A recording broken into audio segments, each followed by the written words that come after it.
Eddie Beltran, what is the... I know he's on the DL, but what is the reason for the DL? Well, the bruise has gotten worse below his knee. He took a cortisone shot the last time, and it relieved the pain for a while, but he continued to play on it, and it has been bothering him. I guess you could say that, if you wanted to question his toughness before, don't at the moment or this year, because he's probably been out there playing when, he shouldn't. We've asked him a lot, Mike, about whether he would be playing if not for the injury situation, and he's kind of deferred that or shook it off, and he just said I want to play.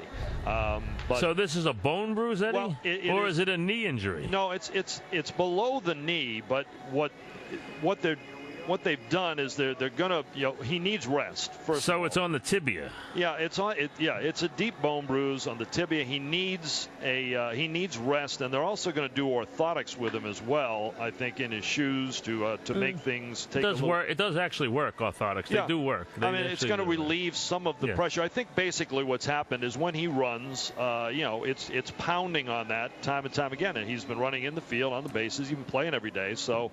It's probably an injury where you probably should have laid out for a while, but the cortisone shot, relieved the pain for a little while. He went back out there, and again, it really hasn't, it hasn't gotten better. So they're going to have to shut him down. And the interesting thing is that he was asked, Omar was asked during the press conference that, he's on for 2 weeks, and that will start today because he played yesterday.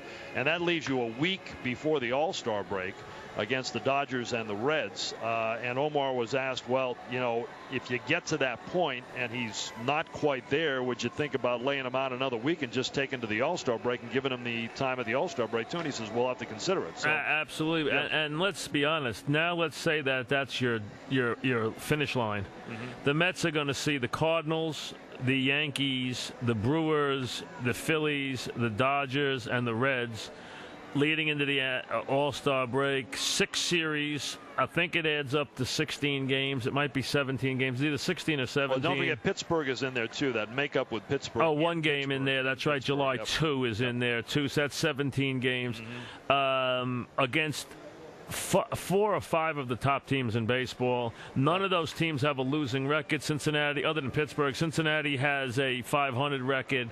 You have the Yankees, the Dodgers, the Cardinals, the Brewers, the Phillies. So you got 3 first-place teams, 2 second-place teams, and the Mets are going to go at it with this group. Have the Mets in your mind, Eddie?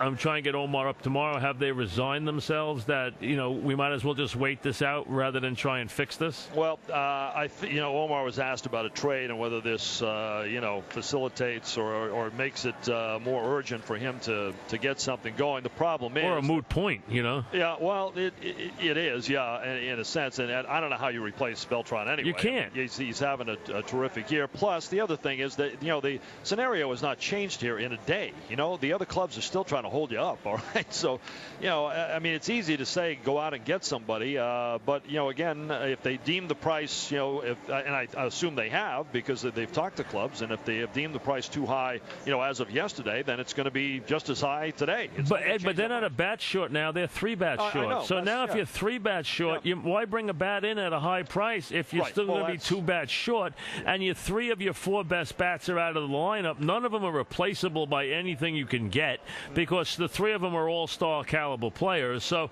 and plus you're talking about a shortstop and a center fielder. If anyone could replace them, they'd be stars somewhere else. So there's no one to replace them with. So, let's be honest. There's no way to fix a team that is without Reyes, Beltran, and Delgado. Yeah, it's time for other guys to step up. Now, whether they can and whether they can get through this, that's going to be determined here. Jerry talked a little bit about having this team, and again, this is an important time to keep the spirit of this team going, because it's anytime, and you see this with a lot of clubs, Mike, when you lose a star player, and they've lost a bunch here, but Beltran is the latest, you see a little rally from the troops, and they play well for a while, but eventually that takes its toll. So it's very, to him anyway, it's very important for this team to at least start to play well here so they can try to keep that spirit up and pitch well.